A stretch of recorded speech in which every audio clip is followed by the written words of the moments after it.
Nooruz майрамынын расмий бөлүгү өтүүчү Баткен шаарынын Борбордук стадионунда оңдоп түзөө иштери башталганына бир жума убакыт болуп калды. Аймакта акыркы күндөрү аба ырайы жаандуу болгонуна карабастан курулуш токтобой жүрүп жатат. Анткени стадион 21 мартка чейин толугу менен майрамга карата даяр болуусу керек. Биздин стадионубуз 72-жылы 1972 жылы пайдаланууга берилген. Ошол убактан бери, ошол мезгилден бери бул эч кандай жумуштар жүргөн эмес да, өзүңүздөр билесиздер. Мына өзүңүздөр көрүп турасыздар. Эменин стадиондун воротасына киргенден баштап бүт асфальт басабыз. Азыр бордюрларын коюп, балдар жумушун кылып атышат. Буюрса үлгүрөбүз. Ушунун артында иштеп атабыз.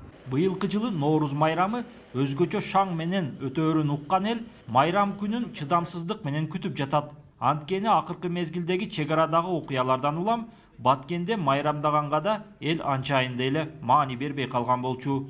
Бул иш-чара негизинен өтө жакшы деңгээлде болуп атат. Даярдыктар да өтө жакшы. Эми ушунча президенттер көңүл бурулган эмес да Баткенге буга чейинчи. Азыр ошол президент өз көзөмөлүгө алып, эң жакшы иш-чаралар болуп атат. Жылыштар бар да негизинен шаардачы, мурдакыларга караганда. Nooruz майрамынын урматына Баткен шаарында улуттук оюндар да өтөт. Көкбөрү, салбурун, эреңиш жана башка ат оюндары үчүн Баткен шаарынын четинде 10 гектардан ашык жер аянтына атайын жай даярдалууда. Ошондой эле классикалык кыргыз күрөшү боюнча Кыргыз Республикасынын чемпионаты өткөрүлүп, мелдештин жеңүүчүлөрү дүйнөлүк көчмөндөр оюндарына жолдомо алат. Көкбөрүгө каттоо 17 марттан баштап каттоо жүргүзүлөт, 18 күн оюн башталат. Эреңиштикке 19-дан каттоо болуп, 20-21 2 күн. Салбурундагы ошондой 19 каттоо болуп, 20-21 мелдеш болот. Ал эми улуттук классикалык кыргыз күрөшү бул 20 күн эртең мененки саат 9-дан 13:00-гө чейин таразага түшүү болот дагы.